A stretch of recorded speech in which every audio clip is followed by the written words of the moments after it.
Choosing a bottled Starbucks Frappuccino drink that's all flavor and just 100 calories? Easy. Choosing between creamy vanilla, double chocolate, and sea salt caramel flavors? A little harder. Try the delicious new Starbucks Frappuccino light drinks. Look for them wherever you buy groceries. Start with Starbucks coffee. This episode is brought to you by Netflix. 3 couples, 4 vacations, a lot to unpack. Watch The 4 Seasons, a new series starring comedy favorites Tina Fey, Steve Carell, Will Forte, Coleman Domingo, and more in a hilarious and heartfelt love letter to long-term relationships. Based on the original Alan Alda film. Watch The 4 Seasons, May 1st, only on Netflix.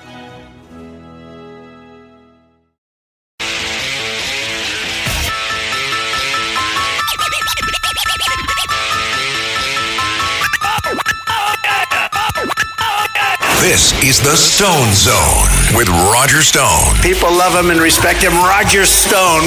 Now, get in the zone. It's the Stone Zone. Here's Roger Stone.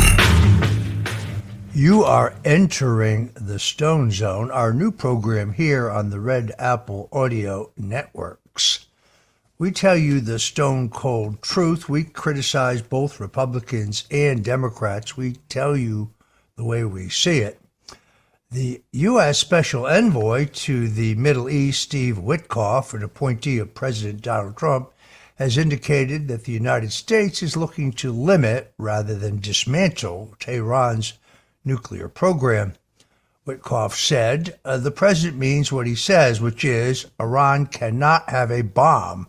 That's what Witkoff told Fox News in a Monday interview, elaborating that the, quote, conversation, close quote, with Iran would be about enrichment and weaponization with the imperative to verify that any agreed commitment is completely and totally verified. You don't need to run, as they claim, a civil nuclear program when you're enriching past 3.67%. These comments, to me, indicate the United States is looking to limit Iran's uranium enrichment rather than dismantle its nuclear program altogether, as many analysts believe the United States is therefore closer to a peace deal in the region. We're here to see if we can solve the situation diplomatically and with dialogue. The first meeting was very positive, constructive, and compelling, said Envoy Witkoff. I think this yet again proves that Donald Trump was elected as the peace candidate. There are many forces trying to goad the United States into war with Iran. I myself believe that this would be an enormous mistake. I agree with Tucker Carlson, my friend of 30 years plus, about this. We need peace in the region. There was no chance of peace in the region with Joe Biden as president. Trump is, above all, a peacemaker. In the Oval Office yesterday, President Trump says Iran has to get rid of its concept of nuclear weapons. They cannot have a nuclear bomb. I think he's got that exactly right. In the meantime, President Trump has authorized the military to take over jurisdiction of all federal lands along the border with Mexico as, quote, reasonably necessary as possible to enable border security operations. Now, illegal border crossings into the United States have already dropped by 93%. Remember when Joe Biden told us that there's really nothing he could do without the enactment of new laws? Well, that was nonsense. The so-called Lankford bill they kept talking about by Rhino Senator James Lankford of Oklahoma. When you looked closely at the Lankford bill, it actually grandfathered the passage of other 2.5 million illegals into the country every year. In fact, most of the money in the bill was for the processing of those illegals into the country. Yeah, they'd be given a future hearing date, but then they would disappear into the United States, never to be seen or heard from again. The president has kept his promise to close our southern border, and he is now proceeding to deal directly with the Chinese on the question of the deadly fentanyl, which has become an epidemic in the United States, but most of which originates in, you guessed it, China. President Trump's executive order creates a new military installation spanning the Roosevelt Reservation along 3 states, a 60-foot strip of land running through California, Arizona, and New Mexico. This is land that President Teddy Roosevelt specifically set aside in 1907 for purposes of border security. The border will now have military-grade surveillance, military enforcement rules, and restricted access like any U.S. military base. This is the use of our military to seal our borders, something our guest today, Colonel Douglas Macgregor, has long recommended and advocated. Illegal crossing the border will be trespassers on military property now and therefore subject to military security protocols. This means no sanctuary, no legal loopholes, and the Department of Defense can now finish the wall as part of this military operation. In related news, President Trump's new California U.S. Attorney Bill Esseley says that he will fight sanctuary state policies and warns of prosecution for anyone who interferes with immigration law, as leftist officials in the state seem to continue to defy Tom Homan and ICE. I can tell you this, I know Tom Homan, I know him well, he's a friend. He is one tough customer, somebody you don't want to fool around with. He's exactly the right choice for this position, as President Donald Trump is quite serious about not only sealing our border, but also deporting the illegals and terrorists who managed to get into the country under Joe Biden. We see this fight raging right now about a violent gang member who was correctly deported to El Salvador. Now, some in the media have tried to say that this individual is a U.S. citizen. They keep describing him as a Maryland man. He is not a U.S. citizen. He's a citizen of El Salvador, and he was in the country illegally, where he violated the law, and he has been correctly deported. Now I see that the U.S. Senator from Maryland, Chris Van Hollen, is going to El Salvador to try to negotiate his return to the United States. That is, by the way, a violation of the Logan Act. You're not allowed to go out and conduct your own foreign policy and your own negotiations. Senator Van Hollen should be charged with violation of the Logan Act, but that never seems to happen. Sanctuary states are not workable as an idea. They're not legal, and this administration is going to use every tool at their disposal to end the concept of sanctuary states and cities, particularly those in California, according to the new U.S. attorney there. We would be willing to charge and prosecute state officials if they interfere in our investigations or in our ability to apprehend criminal illegal immigrants when they're acting within the law. Yes, under Donald Trump, law and order is back. California officials may be criminally liable under 8 U.S. Code 1324, which carries penalties of prison time for facilitating the invasion and harboring of illegal aliens.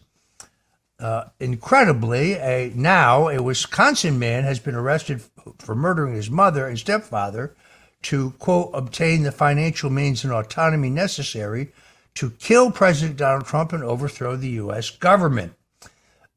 Nikita Kassup, 17, was arrested in March, charged with 2 counts of first-degree murder and 2 counts of hiding a corpse after killing his mother, Tatiana Kassup, 35, and his stepfather, Donald Mayer, 51, in their Waukesha home, then stashing their bullet-ridden bodies under blankets for weeks.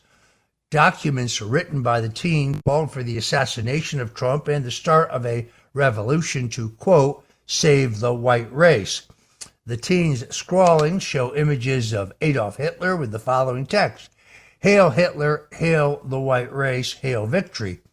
In a federal affidavit, investigators said that he was in touch with other parties about his plan to kill the president and overthrow the government of the United States. And he paid for, at least in part, a drone and explosives to be used as a weapon of mass destruction to commit this attack. Other parties with whom Mr. Kassab was in contact appear to have been aware of his plans and actions and have provided assistance to Kassab in carrying them out. Now, the police performed a welfare check at his family home on the 28th of February after the team was absent from the Waukesha West High School for 2 weeks. There, the police found this teenager's mom buried under a pile of clothes and blankets in the hallway near the kitchen with multiple shots to the neck, upper torso, abdomen, and her right wrist. Kassab has not entered a plea and remains in custody. He's scheduled to be arraigned on May 7th. Meanwhile, here in the Sunshine State, the corruption probe continues to surge. This is a shocking corruption scandal in which it became clear that Governor and Mrs. Ron DeSantis actually rediverted over $10 million from Medicaid. This is money that was supposed to be used to pay for health care for the poor, the elderly, and people who are disabled, over to a slush fund controlled by the governor's wife, the Hope Project, for political purposes. The Hope Project then transferred the $10 million to 2 different campaign organizations that were working against a controversial constitutional amendment that was on the ballot in the last election that would have legalized marijuana in the Sunshine State. The $10 million transfer is in violation of both state and federal law. This was part of a $57 million settlement that was supposed to go back to the taxpayers. Instead, $10 million was siphoned off to Casey DeSantis's nonprofit. Days later, as I say, that organization transferred the money to a couple of dark money nonprofits. Now, Republicans in the state legislature, not Democrats, but Republicans, are probing this entire operation where there are multiple violations of both federal and state law. Governor DeSantis has lashed out at the Republicans in the state legislature, saying that the whole thing is a smear. Does not look that way to me. It is clear that the nonprofit in question, the Hope Foundation, has filed none of its necessary financial disclosures with the state. And I believe that there are, contrary to the claims of the state administration, a series of both state and federal crimes here. Now, this comes at a very bad time for Governor DeSantis because he has put forward the idea that his wife, Casey DeSantis, should follow him as governor. You see, Florida has a 2-term limitation on the number of terms that a governor can serve. And, well, Governor DeSantis, who was ignominiously defeated, I would say embarrassed in his presidential campaign in 2024, has aspirations to run again. I'm not sure what he found about the last election that was encouraging, but he's made it pretty clear that he intends to run for president again, and he has been promoting her candidacy. I haven't seen anything like this since Lurleen Wallace followed her husband, Governor George Wallace, in Alabama. Why the governor thinks that his wife is qualified to be governor of the state of Florida, well, that's odd too. President Donald Trump has endorsed Naples area Congressman Byron Donalds for this job. I was with Donalds this past Saturday night. We both spoke at the Collier County Lincoln Reagan Trump dinner. And I can tell you, he will not only be the first African-American governor of Florida, but he is supremely qualified for this job. When we come back, Colonel Douglas Macgregor will join us. He is a gifted military theoretician, a PhD, an expert on all matters pertaining to both defense and foreign policy. I've got a lot of questions for Colonel Macgregor. He is a legendary figure in our U.S. military for a tank battle that he that he directed. He'll be right back on the other side. So wherever you do, don't touch that dial. You're in the Stone Zone. We've got a lot more for today, so stand by. This is the Stone Zone with Roger Stone.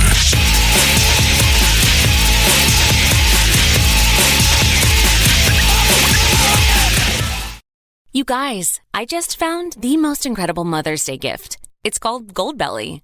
Goldbelly is this amazing site where you can get the most iconic foods from restaurants all across the U.S., shipped anywhere in the country for free in time for Mother's Day. We're talking cakes from Ina Garten and Martha Stewart, Magnolia Bakery's famous banana pudding, and New York bagel brunches. Make Mother's Day perfect with Goldbelly.com and get 20% off your first order with promo code MOM. That's Goldbelly.com, promo code MOM.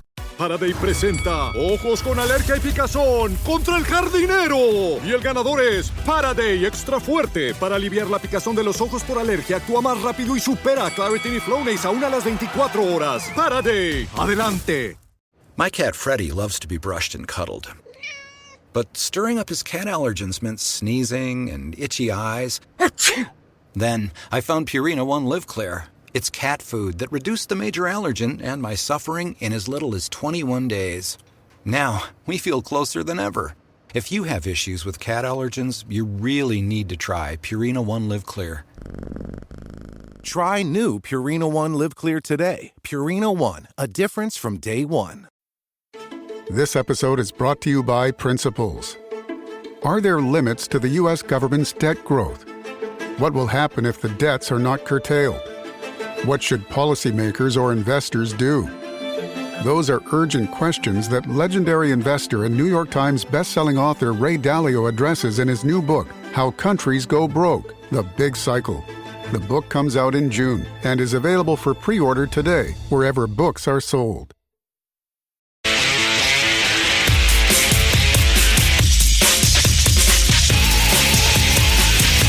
This is the Stone Zone with Roger Stone. They went after a guy named Roger Stone who's sitting in the office. And I'll say this in front of Roger, he's no baby. And right now he's cleaner than anybody in this place.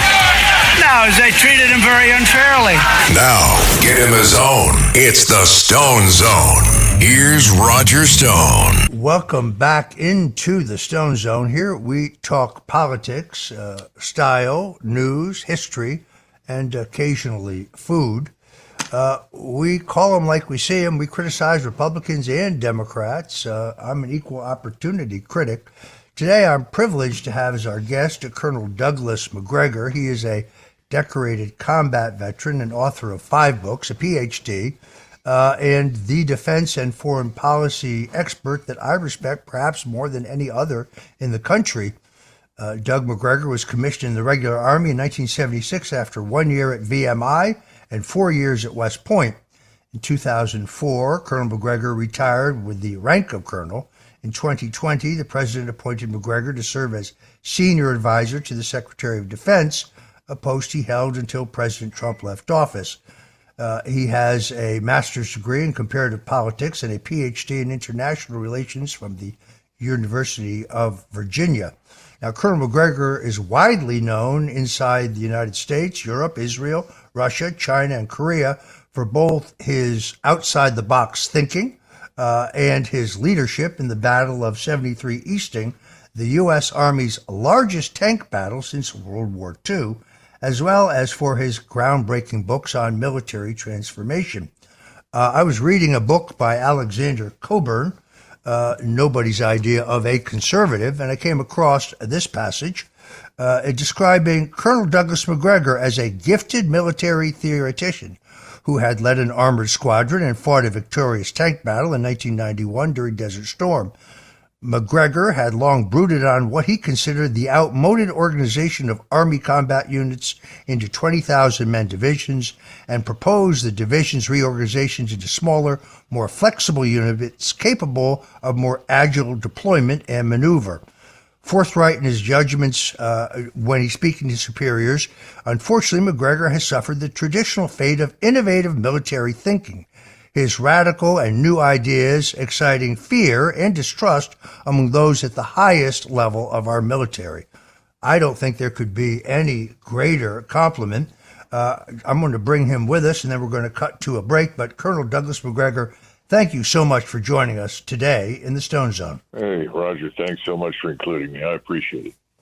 We've got a lot to cover here, but the most important one, of course, is war and peace, what's happening in the Middle East, what's happening also between Ukraine and Russia. Folks, you're in the Stone Zone. We're about to talk to our guest, Colonel Douglas Macgregor. So don't go away. We'll be right back. This is the Stone Zone with Roger Stone.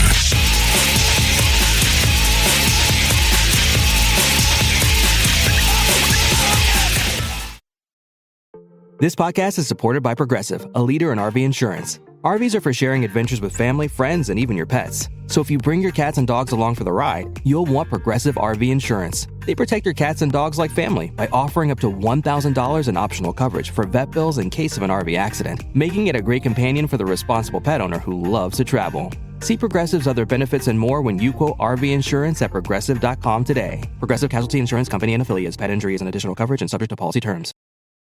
This episode is brought to you by Loom by Atlassian. Are you feeling stuck at work? Get your team unstuck with Loom video messaging and move work forward. Use Loom to simultaneously record both your screen and yourself to share a quick update, provide feedback, train a colleague, and everything in between. Plus, add Loom AI to your meetings for instant written notes and recordings. Try Loom today at Loom.com. That's LOOM.com.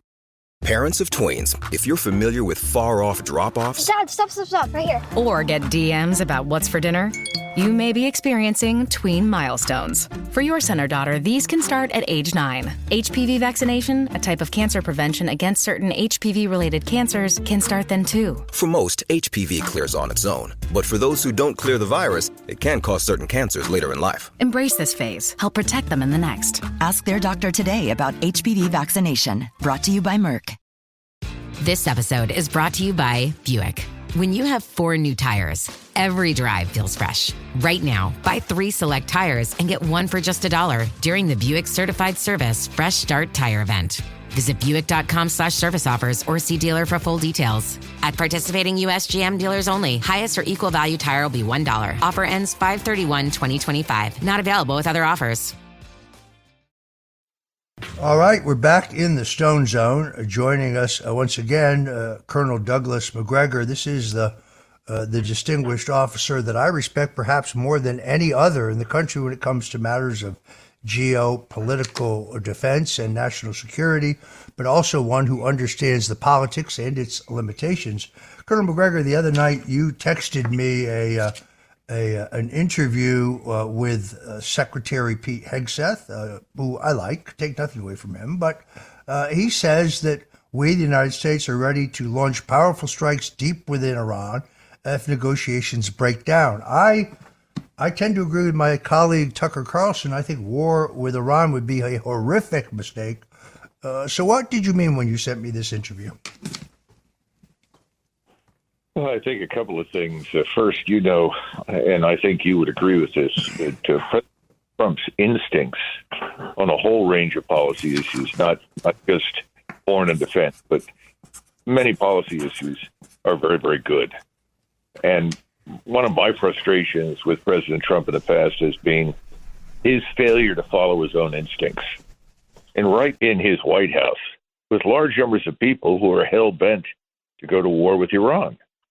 And they seem to think that threats and bullying tactics are somehow or another helpful. And I don't think they are. When you're negotiating with someone, frankly, Roger, it pays to say as little as possible. And once the negotiation is completed, you reach some sort of decision, good, bad, or otherwise, then you can talk about it.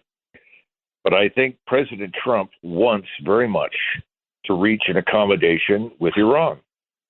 So I would refrain from saying anything at this point that is belligerent or threatening, because it simply drives away the people that you're trying to bring on board. And that's a difficult thing to do right now, because we're asking the Iranians to accept life in a region where only Israel has nuclear weapons. And that's a hard pill to swallow for them, and I think for large numbers of other people in the region, because they don't trust the Israelis. Now, whether or not that appeals to us is irrelevant. The point is, under those circumstances, Witkoff and President Trump have a very difficult challenge. And I hope that what Mr. Witkoff has said about events turns out to be the case. And he is cautiously optimistic. So whatever we can do to be supportive of a positive outcome, of an accommodation, we should support that and encourage, I think, President Trump to listen to his own instincts, because if he does, we'll be successful.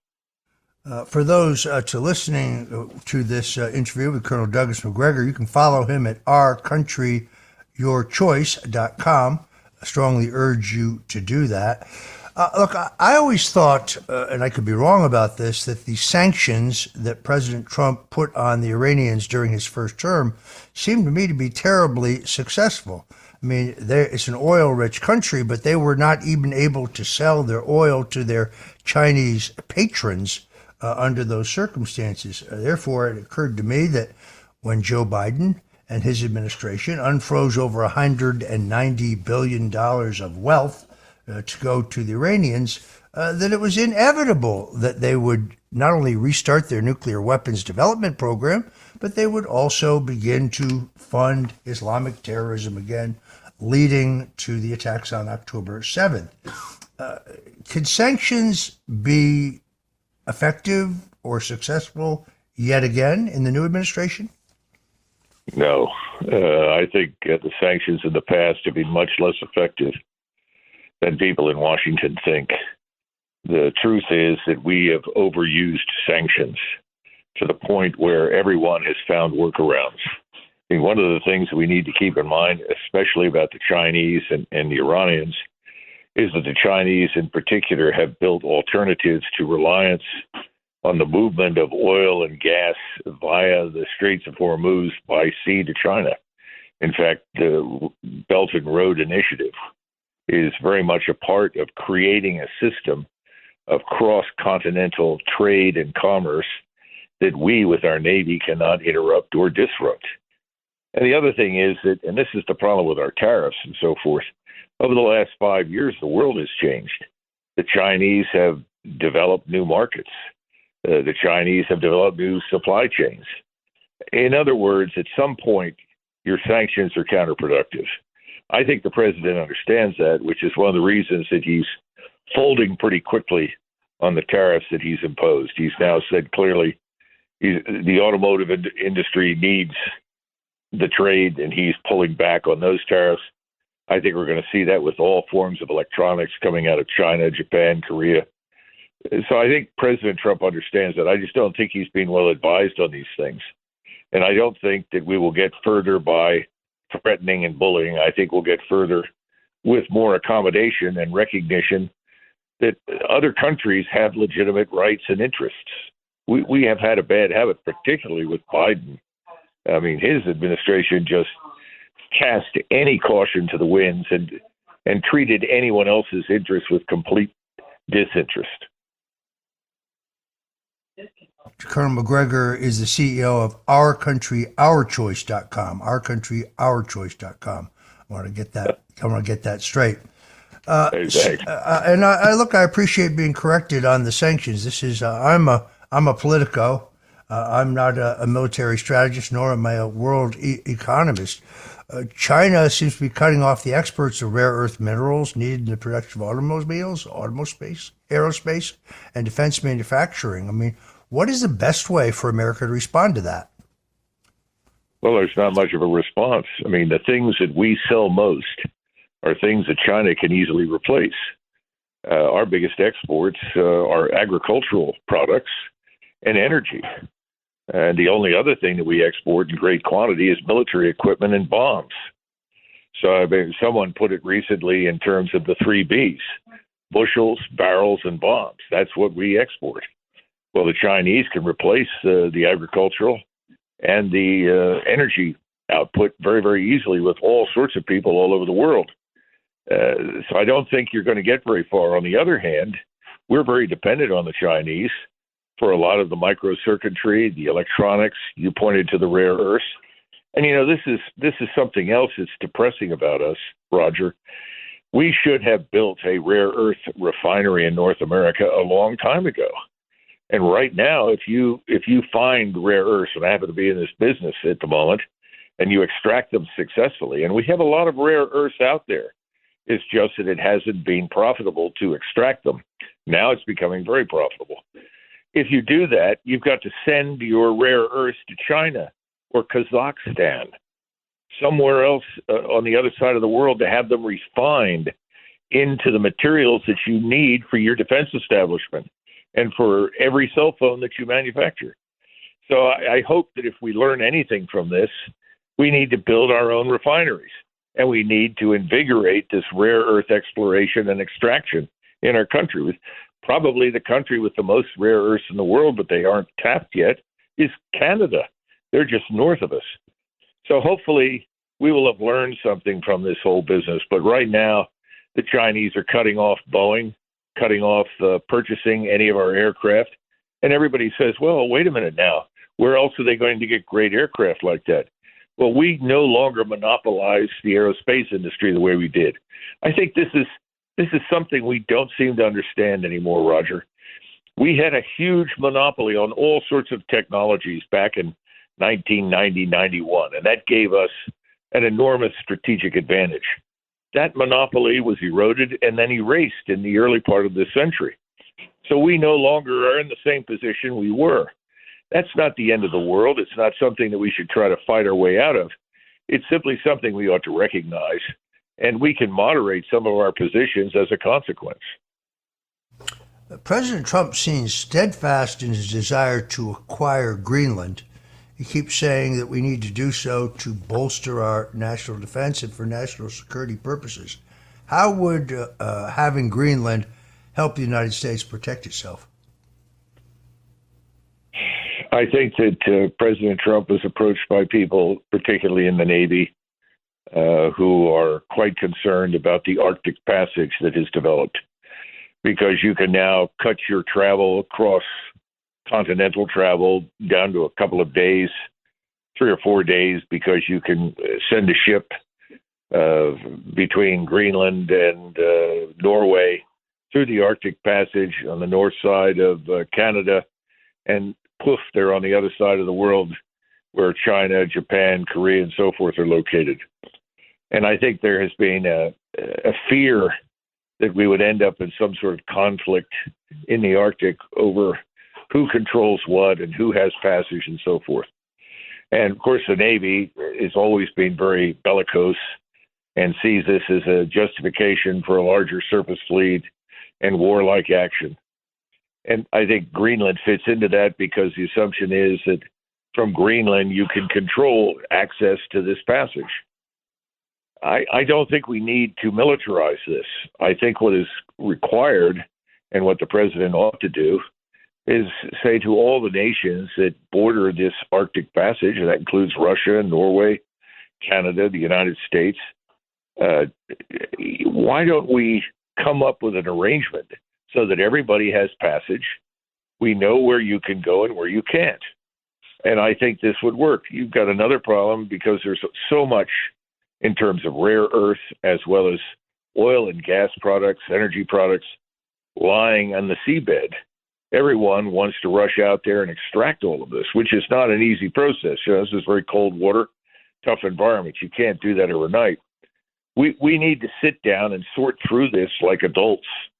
This is not the time to figure out how we fight a war in a place like that, because the war will sabotage all the productivity and development that we're seeking.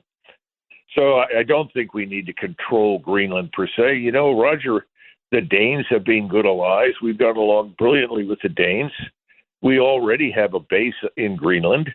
Why not just talk to the Danes, because they have much to gain from all of this as well, since they too are a maritime power like the Norwegians and the British. As you know, I am an acolyte of President Richard Nixon, who was my political mentor. I think one of his great accomplishments was driving a wedge between the Russians and the Chinese, recognizing they had a long mutual border and centuries of distrust between the two countries, I think it is how he secured the strategic arms limitation agreement with the Russians. I think he's unfairly blamed for the threat that China poses to our country today. The time that Richard Nixon brought them in out of the cold, they were a dirt poor, backwards agrarian society with very little indoor plumbing, didn't even have electricity in the rural areas. There was no way for Nixon to see that 30 years later, Bill Clinton would give them most favored nation trading status, and he would actually sell them in return for illegal campaign contributions, some of our top military secrets in the Loral scandal. Can President Donald Trump be equally successful now? Because Biden drove them together. Can President Trump now be successful in driving them apart? No. The case was very different when Nixon was president. First of all, the wedge already existed. He had the good sense and the wisdom to recognize that it existed. You remember back in the 50s, everyone saw communism as this monolithic force. Well, Stalin used to refer to the red Chinese as red onions. He said they're red on the outside, but inside they're really white. And his meaning was the Chinese are really at heart capitalists. Well, Stalin was right. And I think Richard Nixon understood that. And as far as China representing a threat to us, militarily, I absolutely reject that notion. If you look at the Chinese military, I've seen it. It's not postured for offensive warfare. Everything is purely defensive. And the Chinese are preeminently about business. They don't start wars, don't want to start a war anywhere. And whenever they have had conflicts, they've lost them. They've spent most of the last 500 years, roughly 340 of them, under foreign governments and foreign occupation. I think that the Chinese are an economic power, and we need to remember that for most of the last 2,000 years, China was the richest country in the world, although some of my friends in India argue that India was actually richer.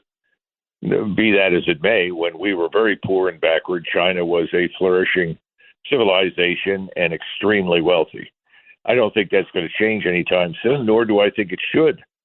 I think we need to change our approach, but the notion that we are going to drive a wedge between the Russians and the Chinese is ludicrous. This is a marriage made in heaven. The Russians have all the resources that the Chinese could possibly use, and the Russians still have superior military technology in many key categories, which they have willingly shared with the Chinese that have helped China immensely in terms of developing its defensive force posture. I think we have to treat them with respect and understand that they have legitimate interests and that neither of those states want a war, least of all with us. All right, we're going to have to leave it there. I want to thank our guest, Colonel Douglas Macgregor. You can find him at ourcountry.ourchoice.com, also at Republic. I want to thank you again for joining us in the segment. I guess we'll be right back with just a little bit more of Doug Macgregor. I was a little premature there, but up next, keeping the live in alive with Debbie Nigro, sponsored by Native Path Collagen. Anyone can follow. It takes something special to be an original, which is why the 2025 Lincoln Navigator SUV arrives with new ways of surrounding you in luxury, including the ultra-wide 48-inch panoramic display and the multi-sensory Lincoln Rejuvenate experience. A true original never stops evolving. So meet the 2025 Navigator, the original that's all new and better than ever. Learn more at Lincoln.com. Lincoln and Navigator are trademarks of Ford or its affiliates. You need a vacation, so why not come play in LA? Fill your days with fun and let Los Angeles dazzle you with iconic landmarks, epic scenery, and stunning coastlines. And when the sun goes down, it's the perfect place to enjoy world-class dining and nightlife. Let play lead the way and soak up all this city has to offer. Start planning your LA getaway now at visitcalifornia.com. Ladies, you'll end up shopping for your guy's deodorant, right? So try Degree's Original Cool Rush. You see, last year, Degree changed the formula, and men were mad. One guy even started a petition. So Degree admitted they messed up and brought the Original Cool Rush scent back. It's clean, crisp, and actually smells like someone you want to cuddle. And it's in Walmart, Target, and other stores now for under $4. So toss one in your cart and find out why it's the best-selling men's antiperspirant for the last decade. Degree Cool Rush is back, and it smells like victory. Clorox Sentiva smells like lavender. Cleans like Clorox. And feels like...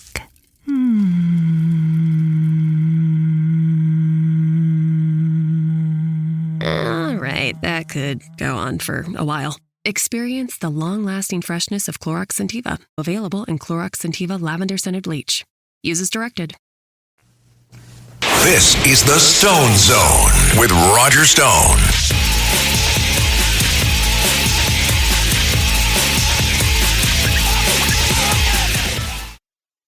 And you're back in the Stone Zone. I just got some amazingly good news from my wife. Late last week, my wife had what the doctors described as a cardiac event. A completely incompetent cardiologist who attended her at the hospital to which she was taken by ambulance basically told her that her heart was pumping at 30%, that there was no explanation for this, and nothing could be done for her, that she should go home and get her affairs in order. Yes, it was pretty shocking. I'm happy to say now, having gone through multiple tests and seen a highly competent cardiologist, I can report that all of that was wrong. And she's not only going to live, she's going to be fine. So apologize if I have been a little disjointed here, Colonel. Tell us about Republic, this incredible online social media platform in which you have been active. Well, listen, Roger, I think everybody in the future needs to get a second opinion, and that's really what you've demonstrated. I'm very happy to hear that about your wife. The Republic platform is a free speech platform that I think everyone should look at carefully, and it's locally focused, but it covers the spectrum of news and events and people. It's a place where you can find out who governs you and look at their decisions, and it's a place where you can register your opinion and ultimately affect what happens at your level of life in your county, inside your state, where you can contact any of the political leaders who are responsible for events in your state, all the way up to and including the national level. So I think Republic is something, RE, and we say :public, is well worth your time and effort to examine. This is very much, I've signed up just because I think it is extraordinary. I like the social media programs I'm in. I really like X and what's being done there by Elon Musk, but I think in terms of connecting you to like-minded people and with action in mind, legal action in mind, I really like the site. Tell people again how they can go there. Yeah, I think the easiest way to do it is you can go to republic.com. You'll find everything that Roger's describing, and I can't emphasize enough the accuracy of his statement, which is that this is a place where you can communicate across the country. You will find like-minded people, and no one is going to censor you. We've made that very clear. Now, of course, we draw the line at vulgarity, and we're not going to support statements arguing for the overthrow of our own government. But other than that, I think you've got pretty much free reign. Nancy Pelosi can go on just like anybody else. Let's put it that way. All right. Thank you very much. We're going to wrap it there. My great thanks to my good friend, Colonel Douglas Macgregor, for joining us today. And I thank all of you who have been tuned in. Until we meet again, God bless you and Godspeed.